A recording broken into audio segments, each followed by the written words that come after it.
Okay, here we go. We got nationalism and imperialism, and we're going to do this pretty quick, so let's go fast.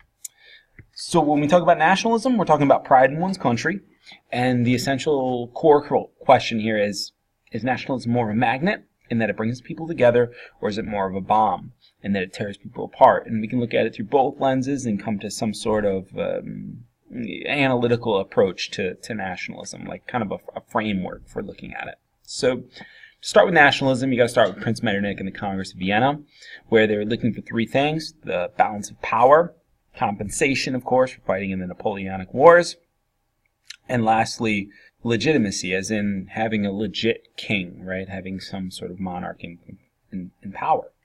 Now, this Congress in 1815 redrew all of the maps. It didn't work out so well. And what eventually started to happen is people did not like being under the flags that they were under, and it created revolution all across. I mean, there were revolutions everywhere through 1830 and 1848. And so let's look at some of the places that were affected by that and how it sort of worked out. We'll start with the Ottoman Empire, an empire that we hadn't touched since Global 9, and the Ottoman Empire is considered to be the sick old man of Europe. It's losing its grip and power over many territories, particularly in the Balkan states. If you look at the map there, you got Bosnia, Serbia, Romania, Albania, and Greece. All areas of a mountainous region, and not all of these people were Islamic, and many of these people did not want to be under Islamic control. They certainly didn't want to be under imperialist control, and they felt like they were being taken advantage of by the Ottoman Empire. They wanted to have their own nations and be under their own leadership. And so you're going to see the Ottoman Empire really struggle to keep its empire, and it eventually loses a lot of these territories. So the Balkans is probably the most important place to know, especially if you want to understand World War I. So please, please, please get it under your control. It's this place, this area where you got a bunch of different ethnic groups all sort of jockeying for positions, okay? And so it's complicated. It's a mess. You've got a bunch of different people whom some don't even speak the same languages, but you've got this like heritage, and spotlighting the city of Sarajevo over there is going to be really important later down. But just please know that a lot of these people, they wanted their own nations. They didn't want to be under the rule of the Ottoman Empire. They saw themselves as a different group of people, what we'll call Slavics. And so you've got this Slavic group of people who don't want to be near the Germanic groups of people, and it just creates this really interesting dynamic where they want to have their own nations, nationalism. There comes a movement called Pan-Slavism, basically a movement to create one Slavic nation where they'd all sort of come together and have their own king or their own rulership. And really interesting stuff, but this group of people are going to take it a little too far. But it's in the Balkans, so let's keep moving. We consider it the powder keg of Europe because this is the thing that's going to explode and lead to World War I.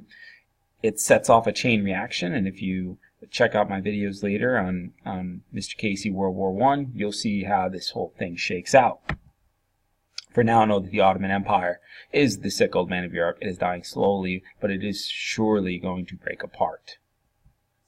So, nationalism as a bomb there. We're going to hit nationalism as a bomb in the Austrian Empire as well. This one's a pretty easy one.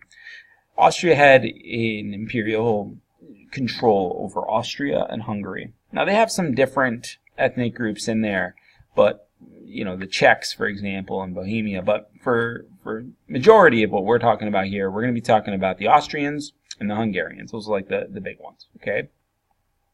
And the Austrian Empire had control over these two groups. Well, the Hungarians wanted out. They held a revolution, and they wanted their own nation. And so Prince Metternich, he had to resign. He realized, like, he couldn't do it anymore. This Congress of Vienna was a total failure. And the Austrian Empire has to agree to, like, a few reforms. They have to give in a little. So they created dual monarchy. Basically what that is Austria will have a king, and the Hungarians will have a king. And they split this dual kingship. It actually reminds me of the oligarchy of Sparta, and that you had two kings, But anyway, the Hungarian Revolution leads to a dual monarchy. One king for the Austrians, one king for the Hungarians. And so you even get a flag change, dual monarchy. So, Again, nationalism creating a bomb. How about Russia? Russia is a little bit more brutal. It sort of builds itself up and then it explodes. And nationalism here, you notice that, the Peter the Great stuff, modernization, westernization, we're seeing it sort of play out. It's become something bigger. You've got the Trans-Siberian Railroad that's connecting and pushing people to be able to settle different areas of Russia. It's going to lead to some conflict further on, but for now, understand that we've got some real modernization going on. And Russia's imperializing. They are beginning to take over other people's territory and others' land. Now, Russia has got this framework where they have this absolute monarch. They've had it since Peter the Great, and it's remained in place. There's a rigid class structure.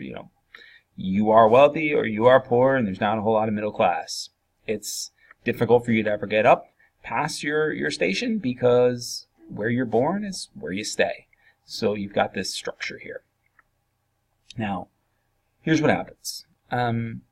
Tsar Alexander III brings his people together in some ways, but in other ways he really does tear them apart. So this is like bomb and magnet together.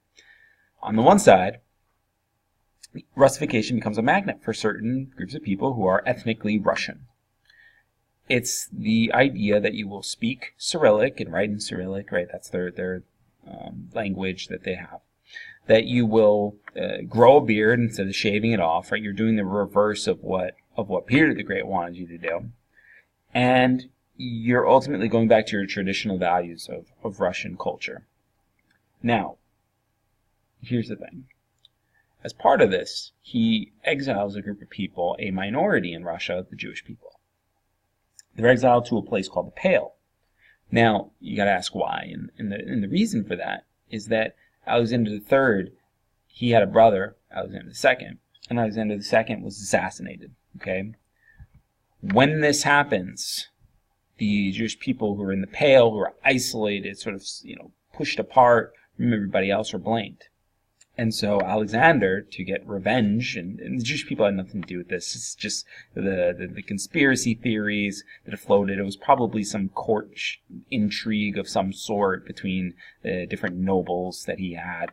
But what it ended up being is that Alexander's dead. His brother Alexander III wants revenge, and they go to the Jewish people to exact that revenge.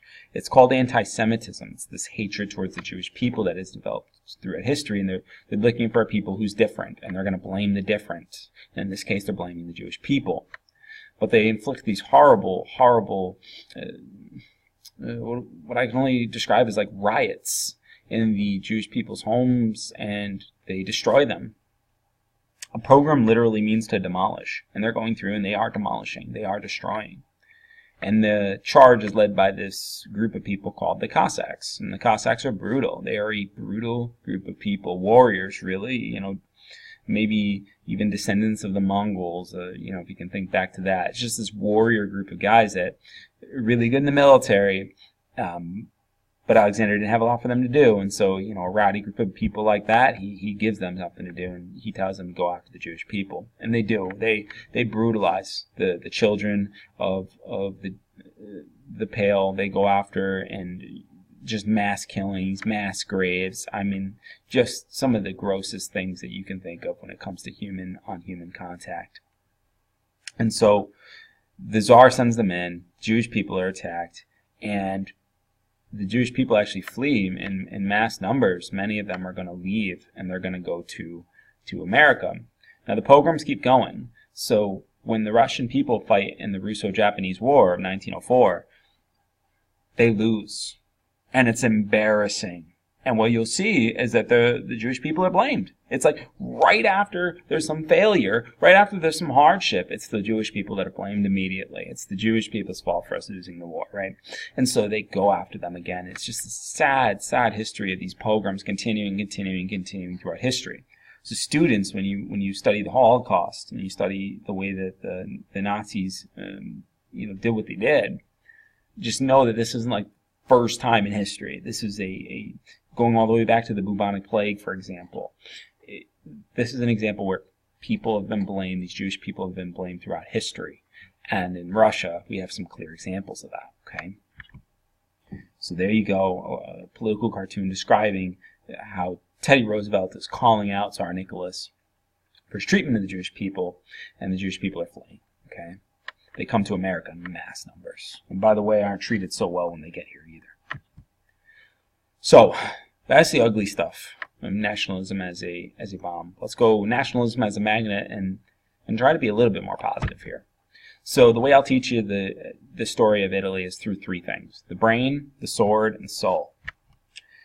And you can look at these in really interesting ways, and I ask my students to really think about, which is most important. Is it the brain? Is it the sword? Is it the soul that's most important? Because when you take one away, what are you left with? What is a sword without a brain? Is it being really brave, or is it just being foolish? What is a brain without a soul? Is it being really logical, or is it just being apathetic? Just being, without emotion? Is it a soul without a sword? What does that look like? Is that just overwhelming passion, or are you just being really coward and have no action behind what you say? It's a really interesting framework and concept. So let's move. We'll start with Giuseppe Garibaldi. He is the sword of Italian unification. Garibaldi was a sailor. He got his master sailor certificate, and he was making pretty good money when he ran into a guy named Giuseppe Mazzini. And so Garibaldi meets Mazzini. And Mazzini was a really knowledgeable guy. He's talking to him about the great Roman Empire. He's talking about how Italy used to be this powerhouse of a nation. It used to be an empire. It used to be the strongest empire who threw around everybody else and had this golden age with leaders like Augustus Caesar and Julius Caesar and just these overwhelmingly powerful men. And Giuseppe Mazzini said, we need a leader. And he said, Garibaldi, I think that leader is you. I think you could bring the people together just like Julius did. And he really believed it. And so he's, telling Garibaldi this. And Garibaldi takes it to heart and eventually decides that he's going to gather up a group called the Red Shirts and he's going to fight. And he loses miserably. He tries to unify, but it doesn't seem like he has a clear, concise message, and he's defeated. He doesn't really have battle tactics either. And so Garibaldi, who's trying to unify, fails. And so he's kicked out of his own country and has to flee to Latin America. And in Latin America, they have a history of revolution. And he gets in with some pirating and actually does a little bit of pirating along the way. And he learns from Latin Americans how they were independent, or how they received independence was by taking it. They had to use guerrilla warfare to do this. And so Garibaldi soaks up all that guerrilla warfare, all that Simon Bolivar, fighting style. And then he comes back. This is like trial number 2. In trial number 2, he's fighting again, this time with better tactics. And you'd think, oh my gosh, that's the secret, but it wasn't. It wasn't. The sword had the soul, and he still could not take over Italy, could not unify. It just seemed like the people weren't along his cause enough. So he met another man, Camille de Cavour. And when he met Cavour, Cavour had a plan. You see, Cavour was the brain of this thing. And the brain, Cavour, said, you know what? People, the peasants, they're not too bright. He said, if you can sway the peasants, you can win this thing. He says, how do you do it? Well, Cavour said, you got to give them a king. Peasants know a king. If you can give them a king they'll respect, they will follow you. They will unite around you. But you have to have one solid, divine right king. Do it, and we can make this thing happen. And so the plan was put into action, and they got a king, King Victor Emmanuel II, a guy who was well respected, a guy who had claim to the throne, and so they put Victor Emmanuel on the throne. And one by one, the states of Italy, Tuscany, the Papal States, Sicily, one by one they fell. And one by one, the Italians were unified under this sword of Garibaldi and the soul of Mazzini and the brain of Cavour. And ultimately, the three men are like fathers of independence, right? This is like their founding fathers in many ways when you talk about the modern state of Italy. Now, the sad part about that whole thing is that once they got it all unified, once they were able to make it all happen, the guys started to not trust each other, and they sort of broke off from each other. So they unified Italy. They made it come together. The question is, and the question we'll look at, especially when we get to World War I and II, is for how long? So, nationalism in Italy. Many small kingdoms. They've got this common language, Italian, but beyond that, there's a lot of differences. And so, you've got a common heritage, though, and this is the thing that Mazzini draws upon. He establishes the secret society called Young Italy, teaching the youth about their heritage. Where do you come from? And why is Italy such a great nation to live in? And we call him the soul for that. He gets people inspired to want to fight for their own nation. Giuseppe Garibaldi, he's the red shirt leader. He is the man who is the sword. He is the guy who's going to go out and fight and fight and fight to try to make sure that Italy comes together. We call him the sword.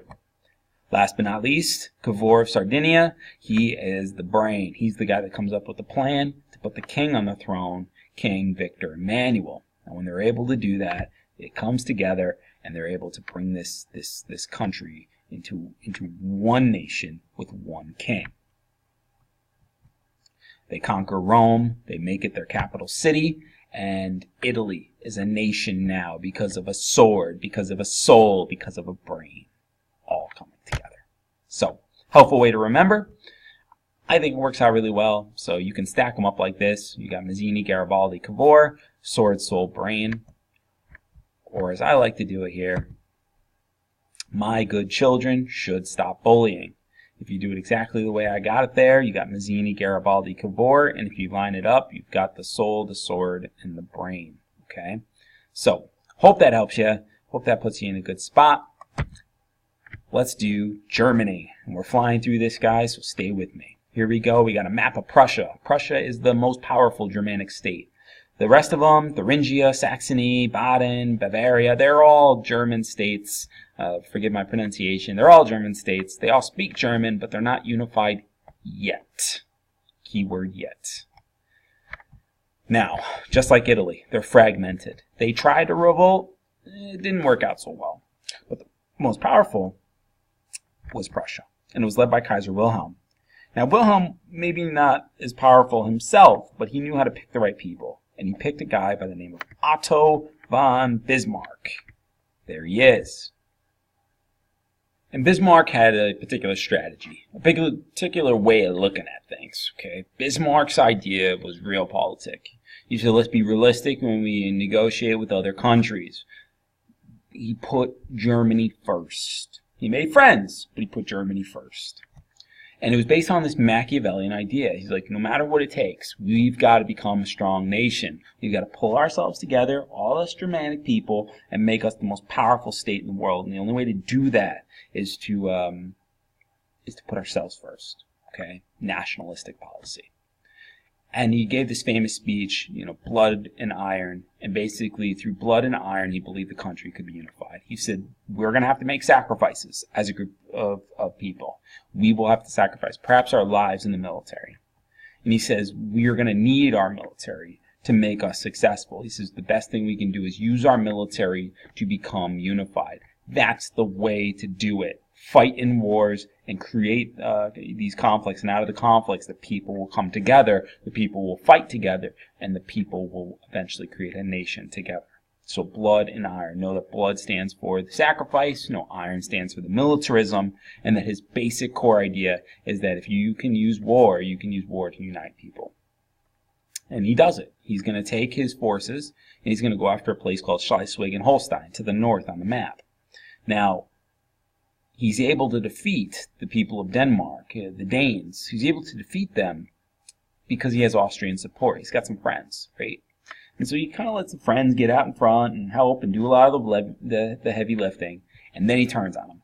And it's like, oh my gosh, that's Machiavelli to the core, right? Use war to make yourself stronger. Use your friends to make yourself stronger, right? The ends justifies the means. No matter how you get there, just as long as you get there, that's the core idea. And so he turns on the Austrians, defeats them. But he's not done. He hasn't unified them yet. And so he decides to pick the enemy of the Germanic people in the French. And that goes back to Protestant versus Catholic, right? The Germans being mostly Protestant, the French being mostly Catholic. And that's where that antagonism comes from. And so the Germans want, or the Prussians at this point, want control of a place called Alsace and Lorraine. That's what they want. They want to take Alsace-Lorraine from the French. And the French say, no, there's a lot of French-speaking people there. And the Germans are like, no, there's a lot of German-speaking people there. And it's this back and forth.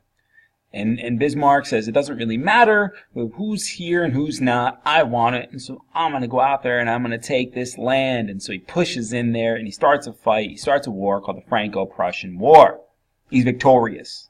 But that's not the point. Okay? That is great for Germany, but that's not the point. The point is that he's going to take those colonies, but he's also going to do something to embarrass the French.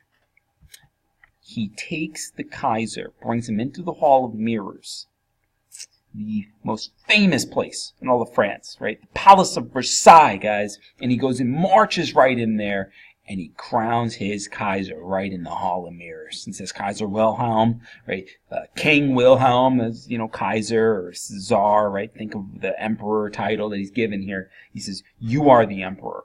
You are the emperor of the Second German Reich. You are the second. And he does it right in the most famous place of the French people, as if to really rub their nose in it, to really say, we're better than you. So he takes this beautiful place as the place where he wants to do it. The French do not forget this, and the French are going to want vengeance. Again, see World War I, and this story will come together and coalesce for you.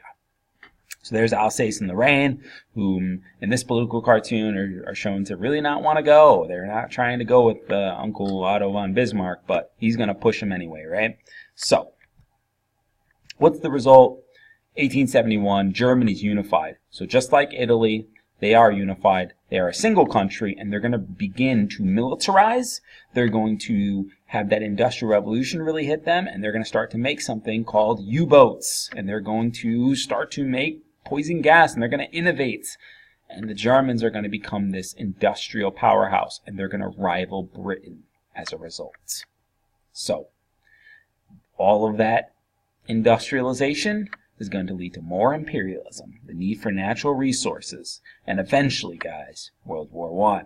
So, nationalism in a nutshell, we've got some new nations being created, we've got some nations losing ground. It's getting interesting, it's getting heated up. Let's talk about how these new nations really take a turn for the worst when we talk about imperialism and what we call new imperialism. And I say new because these countries have always sort of taken from other countries, but the difference here is that they're going to not only take resources, they're also going to create bases there, and they're going to stay in these nations. So think of the triangle trade, for example.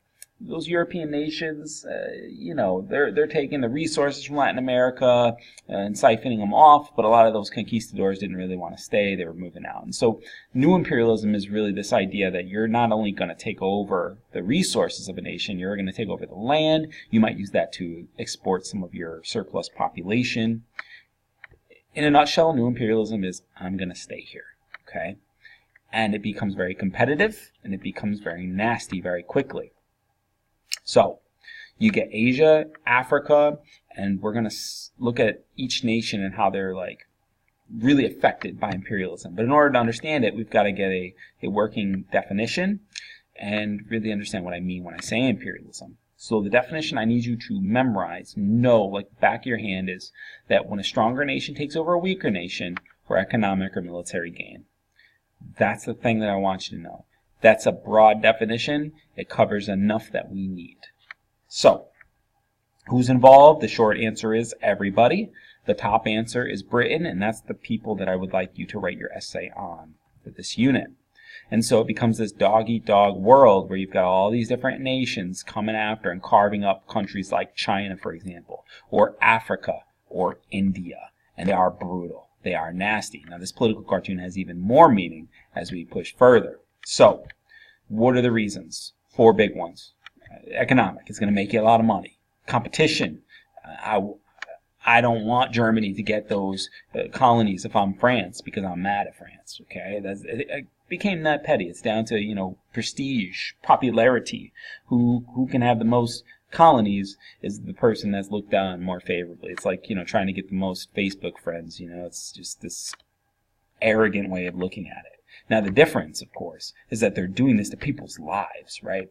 They're treating people's lives as though it's just for their own popularity. How self-absorbed these nations have become. Social Darwinism is a evil concept that we'll talk about. Basically takes survival of the fittest, which is an animal concept, and apply it to the human race. And the awful undertones of that and the implications of it are going to make you stay up at night.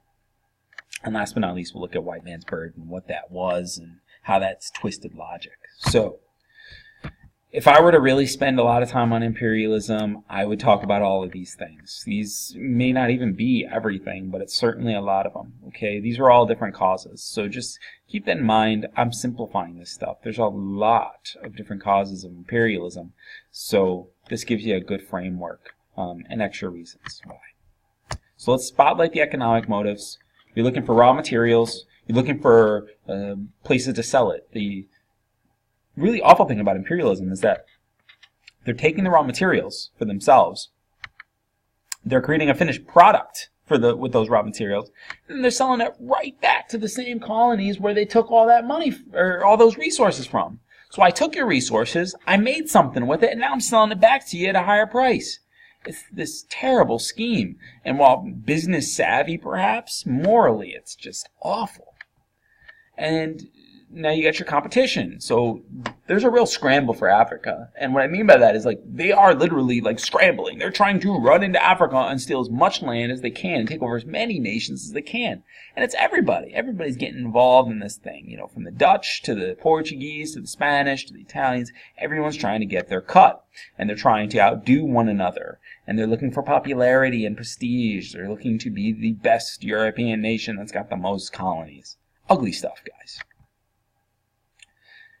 Something more ugly is Herbert Spencer's theory on social Darwinism. Basically says, let's take survival of the fittest that Charles Darwin argued and apply it to the human race. And basically what he starts to come up with is this idea that certain races, certain groups of people are better than others genetically, and therefore they have the right to destroy the less strong races. So a person from one heritage, so a British person can have the right to destroy and take over the Irish people because they're stronger. That's just naturally what's going to happen, and it'll make for a stronger race. They're taking the same concepts that you learned in science class, and they're applying it to humans. It's dangerous, it's ugly, and it's point blank racist. And then they use this evil science, this terrible, it's a pseudoscience where they're taking head measurements of people. They're extrapolating that out and saying the people with these size heads are dumber than other people that have these size heads, and they're using that to predict intelligence, which is totally erroneous. It doesn't work. That's not real. You can't actually do that.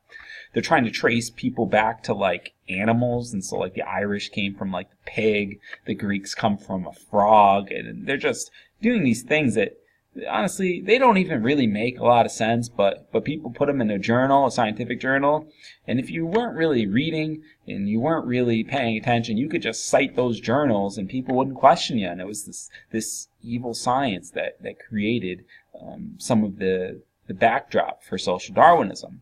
And this evil science is called phrenology. Okay, phrenology, the study of the cranium, the study of head shape and structure and stuff like that. It's a pseudoscience. It's make-believe, but it had an impact on Europeans, whether it was real or not. It changed the way people looked at things, so keep that in mind. Lastly, White Man's Burden. What is it? It is this poem that was published by Rudyard Kipling, and basically what it said is not only do we have the right to colonize people through social Darwinism, we have the right to do that, because we're the stronger people and they're the weaker one. But number two, we have a moral duty to civilize those people, to bring them Christianity, to bring them capitalism, right? To bring them democracy. We are the knight in shining armor for these people. We need to do this. It's not just that imperialism should happen, that we have the right to do it, but that we need to go out and actively imperialize, okay? It's this type of thing that really creates a monster of imperialism, because they feel totally 100% confident in what they're doing from a moral perspective.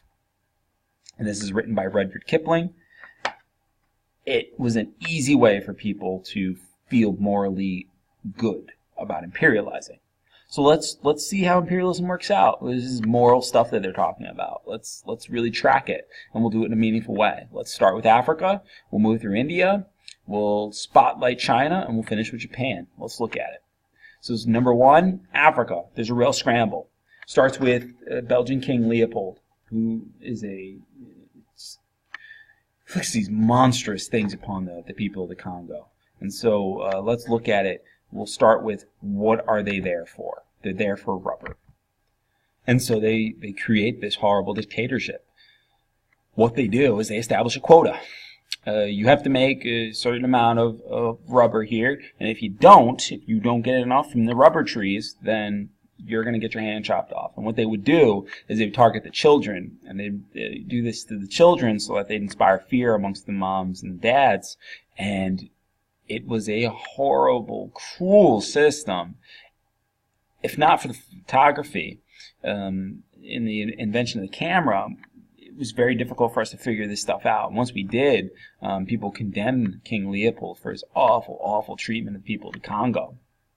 As many as 10 million people are dying under the Belgian rule. So there's just this brutal stuff. And it happened in mass numbers. They're doing this to children. And it's like, oh my gosh, it breaks your heart. So this is the horrors of imperialism. This is what happens when you dehumanize people and when you think of only making money for yourself. Okay? So let's look at how they divided up Africa, because it's uninspiring. They start with the Berlin Conference of 1884. Basically, the Berlin Conference is a very simple conference. What they come up with is, they don't ask the Africans, by the way. They're not present, okay? The Europeans create two rules to make sure that this is done in a civilized manner, right? Whatever that actually means. Number one, you put in a claim. You say, I want that nation. Number two, you go and take that nation. By treaty, by force, whatever, you take it. So you say, I want it, and then I take it. That's it. Next slide. So let's start with South Africa. We'll see how this works. Essentially what happened was the Dutch send down some people to take over South Africa and settle it and whatever. And so they're sending some people down there. And these people get isolated, and they're down there for a long time. And what happens is Napoleon actually takes over the Netherlands in 1815, or a little bit earlier than that, but around that era. And so what starts to happen is these people who were Dutch, who were part of the Netherlands, didn't really see themselves as Dutch anymore. They'd lived in South Africa for a really long time, and so they call themselves Boers, short answer of the story. And so the Boers, they're Dutch technically, but they kind of see themselves as their own people, if you will. And the Boers try to start to colonize South Africa. And they run into some problems. The Zulu tribe is a strong tribe, a tribe that has really been able to unify the people, and the Boers are trying to live in peace with the Zulus, back and forth, but it just doesn't work. The Boers keep taking more and more of the Zulu land, and they run into conflict with other tribes, and it's real nasty stuff. And so the Zulus fight against the Boers because the Boers keep expanding their territory, and the Boers run into this problem. They can't beat the Zulus on their own. They can't do it. The Zulus are not only, it's not like they had a whole lot of guns. They had some, but not a whole lot. But they had this really good fighting strategy led by this guy named Shaka Zulu, who created this really cool strategy where you had like the horns and the loins, and it created this system of fighting. It reminds me of this like sort of crescent shape, like a Hannibal of Carthage. Really, really good strategy to use. And so they asked the British for help. And the British were like, you need our help? Sure, buddy. Anything for you. We'll help. No problem. And so the Boers and the British go to war against the Zulus. And the Zulus lose, of course, because the British is a professional army. It's got a lot of guns. It's got a lot of power. And so that's not it, right? When the Boers and the British are victorious against the Zulus, the British look at the Boers and said, now you owe us. And the Boers are like, wait, what? No, I thought you were doing this for free. You never said anything about owing you anything. And the British are like, oh yeah, you owe us, buddy.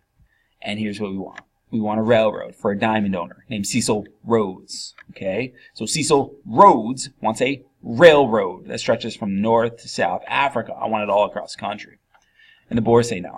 Like, no, we're not going to give you that. That's too much land and power for one nation. We are scrambling to get this land. We put in a claim at the Berlin Conference. We took it, and that's it. And so Britain's like, okay, defend it then. They're like, uh-oh. And so the Boers and the British go to war in what's called the Boer War. And the Boer War is over pretty quickly. The Boers are defeated by the British, just like you'd think. And what the British do is they draw some new borders. And those new borders are horrible. They're horrible because they just start arbitrarily drawing them. And it's like, no, there's a history of people who don't like one another. You can't just make up countries and make up lines, but they do. And the British do it according to what they think makes more sense. They ignore history. And when you ignore history, you create a lot of issues later down the road. Okay? And so it's going to create tribal warfare. It's eventually going to lead to genocide. And we'll talk about it in a place called Rwanda. There's more, but that's the place we'll highlight. So, all these horrible things to say that the British are not done. They're not done in South Africa. They keep pushing. And it is said that the British, on their empire at least, that the sun never sets on the British Empire. Okay? Meaning that they always have land where the sun is rising and in another place where the sun is setting. They have land across all the continents, right? So, they turn their attention to India, and in this way become the biggest drug dealer in all of history. How do you do that? Well, they do it slowly. They send in companies called joint stock companies. And these companies take advantage of all of India's natural resources, little by little. And then they start to realize that these people are a divided people. You see, India was ruled by the Mughals. And the Mughal Empire had a wealthy elite that followed Islam. And so the Muslims are on top in this Mughal Empire. And the Hindus, they're the majority, but they're on the bottom. And so what they did is they pinned the top against the bottom and exploited them. And they used a strategy called divide and conquer. It spread rumors from Muslim tribes to Hindu tribes, get them to fight it out. And then what the British would do is once they started fighting, they'd come in and they'd play peacemaker. And they'd say, guys, why are you fighting, you know? And they would restore the order, and then they would take power. And they'd say, you need us, right? We're gonna play peacemaker, even though they're the ones, you know, sort of creating this conflict and generating the conflict and taking advantage of the conflict. But they're the peacemakers, right? And so the British are now taking advantage of Indian disunity between Muslims and between Hindus. And it gets nasty. Now, the British, from their perspective, are saying, no, that's not what we're doing. We're bringing medicine, bringing schools, roads, railroads. We're ending harsh traditions called sati, where women had to throw themselves on, these funeral pyres and burn alive. We're not doing that anymore. And so the British are saying we're bringing civility to the place. You can be the judge of that. And so what they're doing. So they hire the sepoys. Now, who are the sepoys? They're Indians. They're Indian people. They hire the Indian people as part of their military, and the sepoys are soldiers. And so the British use this as an army to be able to expand their influence. Well, here's what happens next. Those sepoys, those Indian soldiers under British control, hear that the British are using pork and beef fat to grease their cartridges. You should know why that's a problem. Number one, Muslims don't eat pork. Number two, Hindus believe cows are sacred. That's a recipe for disaster, because you're telling me right now that I've been violating my commandments as a Muslim or as a Hindu. And so they revolt. And the British use this as an opportunity. They crush them. More to the point, they say, look, rest of the world, the Indian people, they can't handle a little bit of freedom. They need us. And so they take them over as a colony. And they say that this is it. You are ours now, India. And they won't give over power until Gandhi and the Salt March in the 1940s, late 1940s, right? Now, here's the awful and ugly part of what the British are doing now. This is where the drug dealing comes in. They use Indian soil as a place to grow poppy. Poppy is used to make opium. And they use this, and they ship the opium over to China in mass quantities and force the Chinese to take the opium. Okay. Now, the British didn't want to see the opium. They didn't want to see the poppy fields growing on their on their land. And so they've got a place where they grow all of the opium and export it over, and they don't ever have to see it. Their hands are clean. That's at least how it works. So, not everyone was okay with this, particularly in China. A man by the name of Lin Zexu says enough's enough. Lin Zexu was, by all accounts, raised by a man who believed in Confucianism. He grew up in the Fujian province. He learned about the 5 relationships. He learned about filial piety. He learned to respect his elders. Okay, probably read the Analects. Probably knew a lot about Confucius himself. Okay, his father really made it really important to him. He said, "Your skill is what's most important, not your last name. Meritocracy." And so, Lin Zexu, when his father died, he went to take the civil service exams, and he passed. He did really, really well, and so he was hired into government. As a government official, he'd walk the city streets, trying to figure out, where is all of our money going? Like, China's broke. Yet we have a canton system that makes sure that all of the goods and sources come right through one port. He's like, we tax all of that stuff. So why are we still poor? And then he runs into opium dens. Like, lots of opium dens. All across the cities. And he's like, this is wrong. This is where all our money's going to. This is where the fathers and the mothers are going. They're going here. They're getting high. They're spending all of their money on opium. This is wrong. And so he tracks it, and he figures out this is all coming from the British. All of this opium is coming from the Brits, who have control and have influence in China. And he says enough is enough. And so as trade commissioner, he starts to go one by one, breaking down doors, questioning people to figure out where it came from. And ultimately, he sizes it up and says, I need to really make a mark on Great Britain. So he takes the opium, and he waits for the British ships to get really close into the harbor, and then he just dumps the opium right in front of them. Some accounts maybe even burned some of it. And the point is he wanted to look them in the eye and say, enough is enough. No more poison is coming into our country. And then he wrote a nice letter to a woman by the name of Queen Victoria, leader of Great Britain. And it's one of those things where it's tough to say if she actually got the letter, but I know this. In the end, they ignored the letter. Either they didn't let Queen Victoria get it, or she crumpled it up, whatever she did. It's debated by historians, but point is this: they ignored Lin Zexu's letter. And in his letter, all he said, why do you give us poison and we give you all these great things, porcelain, silks, teas? Why do you have to do that to us? Why do you have to ruin the moral fiber of my country at the expense of yours? And Queen Victoria sent her ships instead. And Lin Zexu, this is a group of people that have been attacked before. They've been attacked by the Mongols, guys. It's like, they know how to fight. They know what it's like to be taken over and have to rebel. And so they did their number one strategy. Retreat to a defensible position and use your geography to your advantage. Make them come to you, in other words. And so they do. They retreat to the interior and they put up a defense. Well, they're thinking that the British ships are too big. They're not going to be able to get into China's rivers because the rivers are very shallow. Well, the British are innovators. This is the heart of the Industrial Revolution. This is the mother of invention, right? And so they create a ship, narrow-hulled ship called the Nemesis ship. Seen there. And the Nemesis ship is devastating. They push right in to China and they destroy China, bit by bit. It's called the Opium Wars. Now, Lin Zexu is a hero for what he did, right? But Lin Zexu also was unable to save his people in this. He had this great plan, but what happened was as they were being taken over, there was a rebellion called the Taiping Rebellion with a guy named Hang Xiaoshuan, who thought he was the brother of Jesus. And anyway, during the Taiping Rebellion, Lin Zexu went to go try to help, put down the Taipings because they're brutal and a little out of control. And he ended up dying in the scuffle. So Lin Zexu watched his people, even as emperor, get addicted to opium, and in the end, he couldn't stop it. Now, he tried, but he just couldn't stop it. And so that's why you got your statue down in Chinatown for Lin Zexu. What a heroic guy.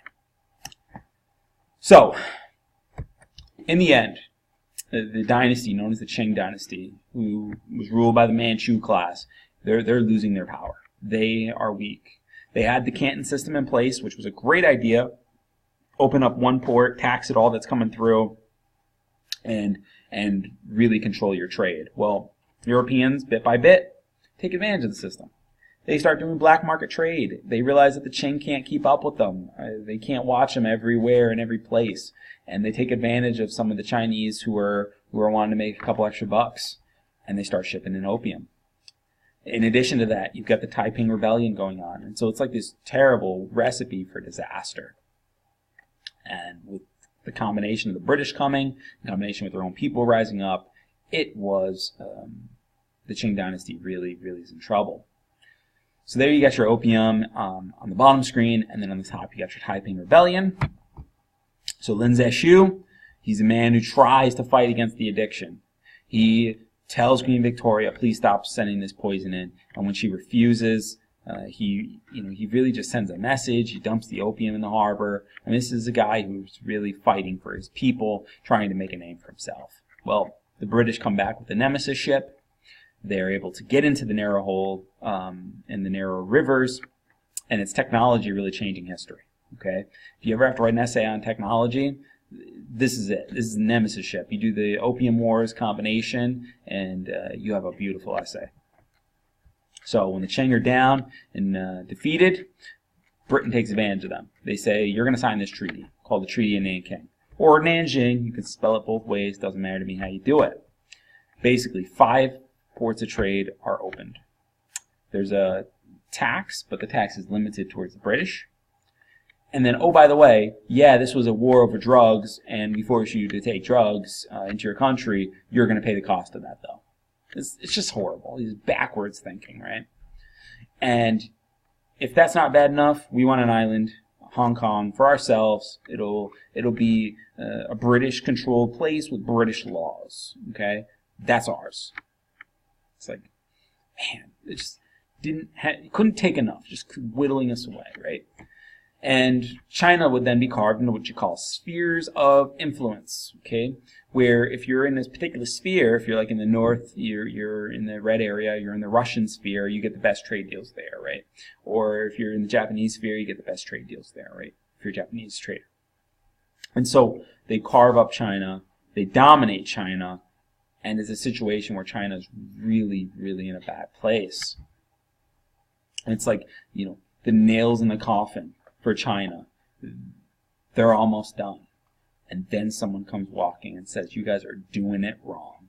There's a better way to do this. Why are you fighting with each other over the best trade deals? Why not open it up to everybody? So the Chinese are going to give one last breath before this new nation comes in and really takes away their sovereignty in many ways.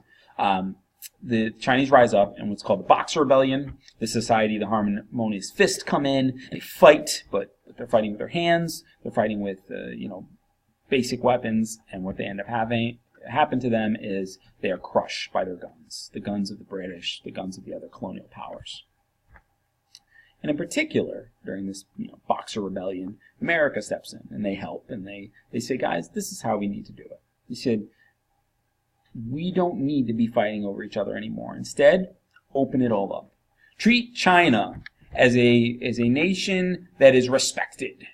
And instead, allow every European nation to trade with China, irregardless of where they are, because they're a sovereign nation. What essentially that creates is like, they become a semi-colony. Because they have no power. It's not even like they can play the European nations off of each other anymore. They can't, use Germany against France or something like that. They can't do that. Because now China is being opened up to all nations. It doesn't matter where you are. If you're a European company, like Standard Oil, for example, as an American company, you're going to get the best deals in that area. You're going to get it. Cheap land, cheap taxes, all that kind of stuff. And this is where America really takes a leadership role in this imperialist stuff. So, let's talk about that America, because they had been starting imperialism much earlier, and it's going to come to bite us in if you can understand today, you'll have a really good idea, a really good understanding of why Pearl Harbor happened. Okay, that's my goal right now, is to try to get you there. And so to do that, you really got to start with who Japan is. Okay, Japan is the land of the rising sun. Japan is beautiful. Japan is also a seahorse, right? Take a look at it. You see the seahorse. I know you do. Okay. Well, this mighty seahorse had samurai, and it had shoguns, and it had feudalism. Japan was powerful.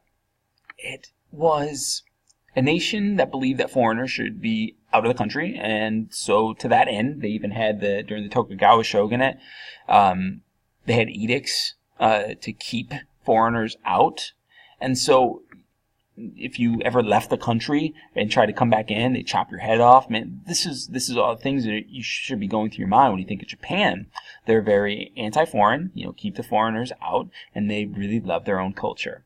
And for that, they became a little bit more ethnocentric, started to think their culture was the superior one. Okay?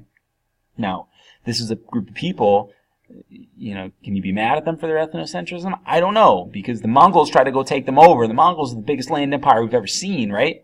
And the Mongols tried to take them over once, sent a fleet of ships, and you know what happened there. That fleet of ships was destroyed by a storm.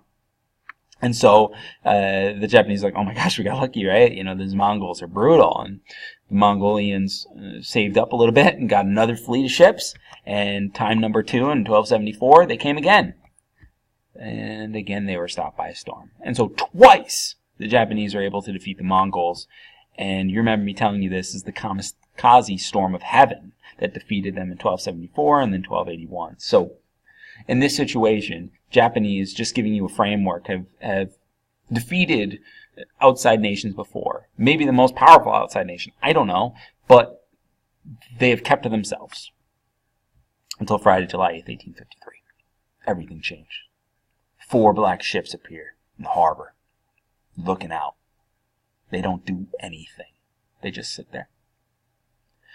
And the Japanese kind of just let them sit there. Like, what is going on out there, What is that? And they're just sitting there, these 4 black ships. And eventually, they send out a delegate. They send out a little ship. And the Japanese get on board. They said, why are you here? What are you doing? And they said, we're here to show you something. He said, that's it? He said, yeah, but we need to go on land. I just want to show you something. That's it. And so they're like, who's your captain? He's like, Matthew Perry is captain. Like, okay, this Matthew Perry got a nation. Like, don't worry about it yet. We just want to show you something.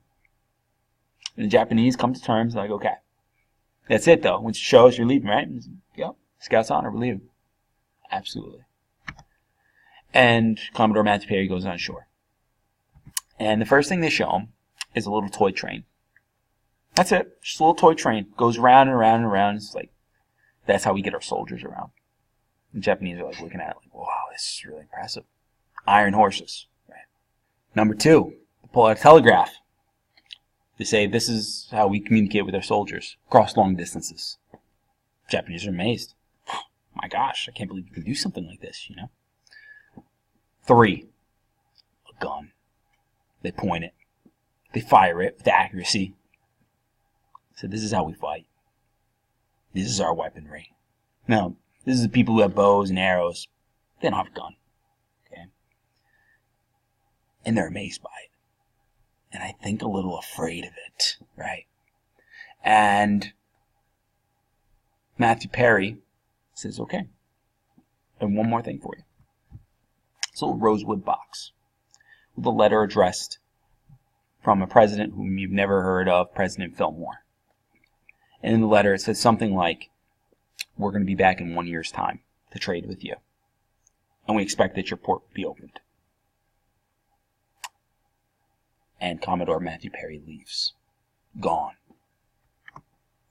And 1 year later, a fleet of ships come to the harbor, right? Japan. And the Japanese have this moment in history. Like, will they fight? Will they battle? And they open their arms up. They said, okay. They said because they realized this country is America. And America is going to come here. And they have all of these things, right? All these powerful, powerful tools. And they plan to learn from the Americans. Learn everything about them. Learn how they were so powerful. How they were so strong. And they signed a treaty called the Treaty of Kanagawa. And the treaty opened them up to trade. Peace between nations, supposedly. Modernization for Japan. And they rapidly industrialize and modernize because they want to be like America now. They're going to go through what's called the Meiji Restoration. Under Emperor Meiji, they create this moment in history where they are rapidly industrializing and making their professional army just like America's professional army. You get a chance to watch the movie Last Samurai, you see it. It's like the samurai code is gone, or at least their warriors are, and replaced by these professional soldiers with guns. And they learn. Oh, do they learn. They learn to dress Western. They learn to fight Western. They learn to build Western. They're learning everything they got about this Western culture that was so powerful, that stepped up on their shores. And they test it out. They test it out. They want this land of Korea. And Russia says, no, you can't have it. And Japan says, oh, okay. You think that you can stop us? And they show up and they say, that's ours. We want it. Russia says you can't have it. And so they go to war. And the Japanese crush the Russians. They embarrass them. It's like Western power, a European power. It's not common for them to lose to the Japanese. Not common for them to lose to this group of people. You know, remember, this is a history where they have this, social Darwinism aspect. It's like the Europeans are supposed to be higher up than any other race. And it's like, oh my gosh, Russians are defeated. The Great Russian Bear has lost the Russo-Japanese War in 1904 and 1905. And you know the story. They go and they blame all this rage. They take all this rage and they blame it on the Jewish people. But that's not the point of this. The point is that Japan has been victorious. Japan has defeated a Western power, and Japan is getting hungry, thirsty for more. Because Japan's an island. They only have a limited amount of natural resources. They can only have so much iron in their country before they need to go get more. Remember, they're westernizing and they're imperializing, and they need all of those raw materials. And they're looking at America and they're saying, oh, well, when you need stuff, you just go take it. You just go to Kauai because you needed it for sugar. So that's what we're going to do. Bit by bit, they're going to start doing it. And it's funny. Everyone else is impressed. Japan isn't. They look at themselves and they grade themselves and they give themselves a C. Like they grade and the report card, they're like, that was like a C at best effort. We could have done a lot better. Our soldiers weren't disciplined enough. And they said, we need to blend that samurai code with this Western technology and create a super soldier. That's what they wanted to do. And so they did. They created a military based on strict obedience. Everything was about creating a powerful super soldier. So you got to recruit young. It's like, well, how young, right? And you think about the Spartans. Spartans recruited at 7, okay? Younger. Try 4. 4 years old. Like, get them ready to go. Ready to fight.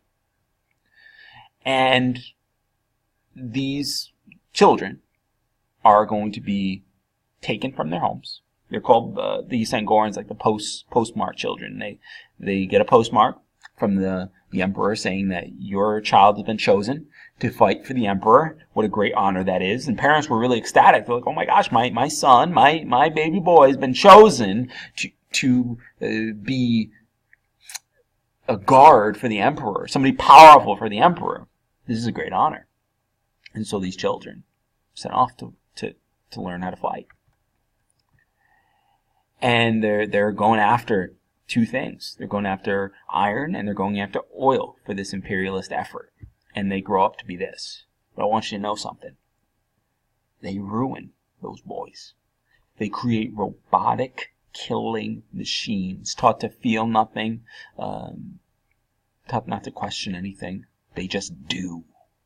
And when you do that, when you teach somebody not to question their actions, to strip them of their human-based morality, you create a robot. And there's a real danger in that. And they unleash those children, those Isengoren, they unleashed them on a place called Nanjing, or Nanking, where that treaty was signed. And we'll talk about it. But it's some of the brutalest human-on-human violence and treatment that I've ever read about. But that, my friends, is a story for another day. So, I hope you got nationalism. I hope you got imperialism in a nutshell. I know that was a lot, guys. Try to go fast. In the end, be ready to write. Be ready to write about Great Britain and how Great Britain went right through South Africa, take me through India, and end up in China. And if you can do that, you got yourself a monster essay. Have a good night, guys.